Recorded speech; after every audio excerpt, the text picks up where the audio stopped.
राम राम, जय हिंद। आज हम बात करेंगे इस फिटकरी के बारे में। देख लो एक बार, ठीक है। ये फिटकरी वाइट कलर की, ट्रांसपेरेंट, जिसमें कि कोई बहुत महक नहीं होती, कोई टेस्ट नहीं होता है, और थोड़े से मतलब ये तो देखो, ये शुद्ध नहीं है फिटकरी। जो हम मार्केट में लेते हैं अक्सर वो शुद्ध नहीं मिलती है, वो हमें ढूंढनी पड़ती है।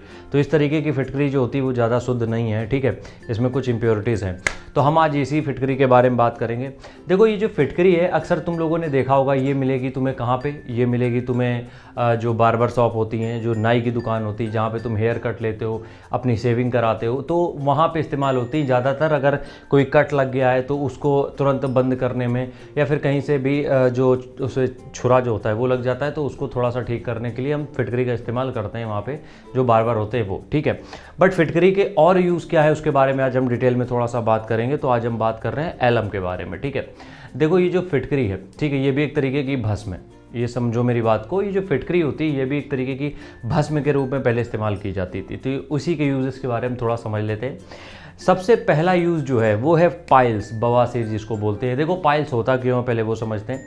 पाइल्स होता है जब आपकी डाइजेस्टिव हेल्थ बिगड़ी हुई होती है, और जब कभी भी आप ये देखते हो कि बहुत अनाप शनाप खा रहे हो, उल्टा सीधा कचरा खाए जा रहे हो, उसकी वजह से जो बॉडी में चेंजेस होते हैं, कॉन्स्टिपेशन होता है, डाइजेस्टिव इश्यूज होते हैं, उसकी वजह से हमें बवासीर होता है या फिर पाइल्स होता है। तो पाइल्स के केस में जिनको भी पाइल्स है उनके लिए इतना अच्छा है ये कि इसको एक दो चुटकी, ध्यान रखना कि कभी भी इन सब प्रोडक्ट को बहुत ज़्यादा इस्तेमाल नहीं किया जाता। जैसे कि चूना, फिटकरी, बहुत कम, जो गेहूं का दाना होता है सिर्फ उतना यूज़ किया जाता है। और ये वाली फिटकरी नहीं, वो फिटकरी आती है ट्रांसपेरेंट, साफ़ सुथरी फिटकरी की हम बात कर रहे हैं। तो एक दो चुटकी फिटकरी अगर आप शहद में मिला के, और आप कोई भी हल्का खाना जब आपने खाया हुआ है उसके बाद कंज्यूम करते हो, तो ये जो पाइल्स की प्रॉब्लम जिसको भी है, वो पाइल्स की प्रॉब्लम बहुत हद तक ठीक हो सकती है। बट ध्यान रखना, अगर पाइल्स की भी प्रॉब्लम बहुत सीवियर है तो फिर वो डॉक्टर इलाज से ही ठीक होगी, फिर ये घरेलू नुस्खे काम नहीं आते हैं। तो सबसे पहला है पाइल्स के इलाज के लिए।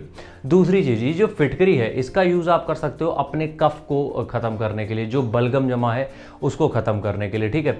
देखो, ये जो फिटकरी होता है ये बॉडी के हर दोष के लिए काम करता है, ठीक है। तो जब भी आपको ऐसा लगे कि बलगम बन रहा है और कफ बन रहा है बॉडी में, तो उसको ठीक करने के लिए भी आप फिटकरी का इस्तेमाल कर सकते हो। यूज़ कैसे करना है? यूज़ इसी तरीके से करना है जैसे शहद में मिला के एक दो चुटकी या फिर दाने के बराबर इसको मिक्स करके और कंज्यूम करना है खाने के बाद, ठीक है। तो दो यूज़ ये हो गए। तीसरे यूज़ की अगर हम बात करें तो ये जो फिटकरी है, ये जब आप जब इसका पाउडर बना के, ठीक है, पाउडर बना के इसमें थोड़ा सा ऑलिव ऑयल मिलाते हो, अगर ऑलिव ऑयल जानते होगे आप लोग, नहीं तो नारियल का तेल, इसको मिला के अगर आप चेहरे पे लगाते हो, जहाँ पे भी आपके मतलब पिगमेंटेशन की प्रॉब्लम है, या फिर हम ये कहें कि पिंपल्स निकले थे वहाँ पे ब्लैक हेड्स बन जाते हैं, उस वाली प्रॉब्लम है, इस तरीके की प्रॉब्लम जितनी भी है वो ये ठीक कर देगा फिटकरी। और साथ ही साथ स्किन में जो एक मतलब स्मूथनेस होती है, या फिर स्किन जो हमारी टाइट होती है, उसके लिए भी फिटकरी आप अच्छे से यूज़ कर सकते हो, ठीक है। आखिरी चीज़ यही है कि स्किन से रिलेटेड कोई भी अगर इन्फेक्शन है, देखो क्यों लगाते हैं, ये जो नाई होते हैं जब हम छुरा लग जाता है हमारे चेहरे पे, तो इसका इस्तेमाल इसलिए करते हैं कि कोई भी अगर बैक्टीरिया उससे बन गया है, क्योंकि जब भी आपकी बॉडी में लोहा लगता है तो कुछ ना कुछ कट लग के फिर वो थोड़ा सा दिक्कत देता है। तो अगर उससे कुछ प्रॉब्लम होने वाली भी है, वो बैक्टीरिया बढ़ने वाले हैं, उन बैक्टीरियाज को वहीं मार देगा, वहीं रोक देगा, वो उस चीज़ को बढ़ने नहीं देगा। तो फिटकरी बहुत अच्छा है आपके इन्फेक्शन के लिए भी। बाकी इस्तेमाल तो बहुत तरीके से फिटकरी की जाती है, जैसे कि जिनको भी मेंस्ट्रुएशन में या फिर पीरियड्स में हैवी ब्लीडिंग होती है, उसके लिए बस हम उतना रिलायबल है नहीं उसके लिए, तो उसके लिए हम यहाँ पे सजेस्ट नहीं कर रहे हैं। इतनी चीज़ों के लिए आप एक बार कंज्यूम जरूर कर सकते हो, इसके आपको विजिबल रिजल्ट जरूर दिखेंगे। राम राम, जय हिंद।